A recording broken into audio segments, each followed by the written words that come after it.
So today we're going to talk about a really simple but kind of powerful shift in how you think, one that can help you find your way through all the ups and downs of college life. And don't worry, this isn't about piling more onto your plate. It's actually about finding a calmer, more controlled way to get through your semester. Ever have that feeling, where you're just constantly running from one urgent thing to the next, always feeling like you're one step behind, dealing with problems only after they've already blown up? Right? It's just exhausting, and honestly, it's a super common feeling for students. Well, that state of constant crisis mode, it actually has a name. People often call it the constant firefight. So let's take a closer look at what that really means. Okay, so this is what we call a reactive strategy.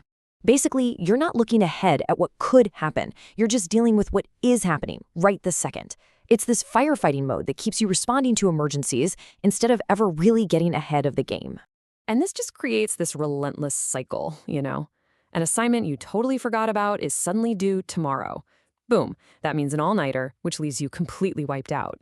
And just when you start to feel human again, another surprise pops up. The stress just keeps building and building, and it gets harder to even catch your breath. But what if there was another way? Not some complicated new system you have to learn, but just a quieter, more intentional path forward. This slide really breaks it down nicely. On one side, you've got the reactive mindset, the firefighter, always responding to a crisis. And on the other, the proactive person. They're more like a planner, preparing for what might happen to keep the peace. It's really the difference between feeling chaotic and rushed and feeling calm and in control. It's I'll think of something versus let's think ahead. And here's the most important part. This isn't about trying to make your life problem-free, because let's be real, that's impossible. It's about cutting down on the number of surprises, so you can feel more in charge of your own time and energy. It's about freeing up that mental space from constant worry, so you have more room for the good stuff, for being creative, focused, and for just breathing. So, how do we actually do this? How do we start walking down this proactive path? Well, it starts with one super simple, gentle step. We just notice. We just notice. Now, the fancy term for this is risk identification.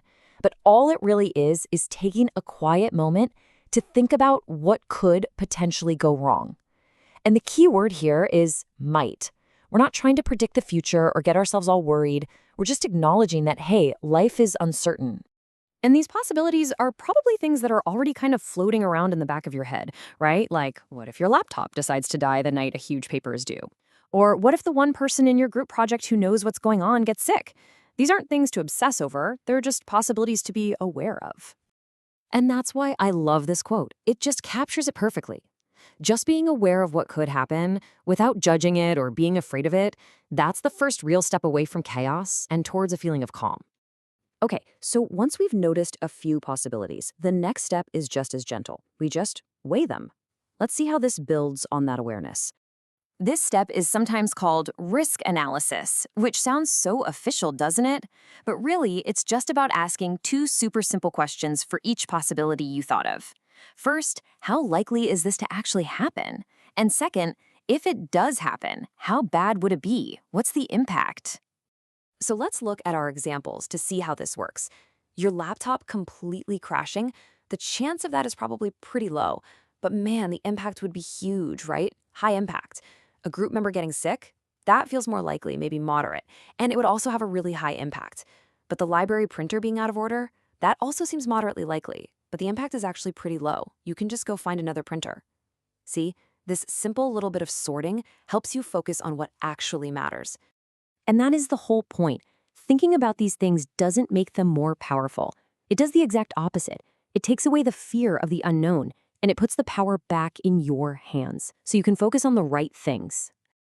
And that brings us to our last step, which is where we turn all this awareness into a bit of peaceful preparation. So this step is often called risk mitigation.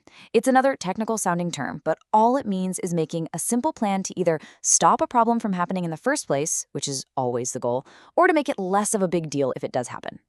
And look, these plans don't have to be some huge, complicated thing. Worried about your laptop crashing? Just get in the habit of saving your work to the cloud. Concerned about a sick group member? Just agree on an early check-in date. Afraid you'll miss an exam? Take 30 seconds, double-check the schedule right now, and set 2 reminders in your phone. See? These are tiny actions that can prevent major headaches later. These little plans are like small anchors.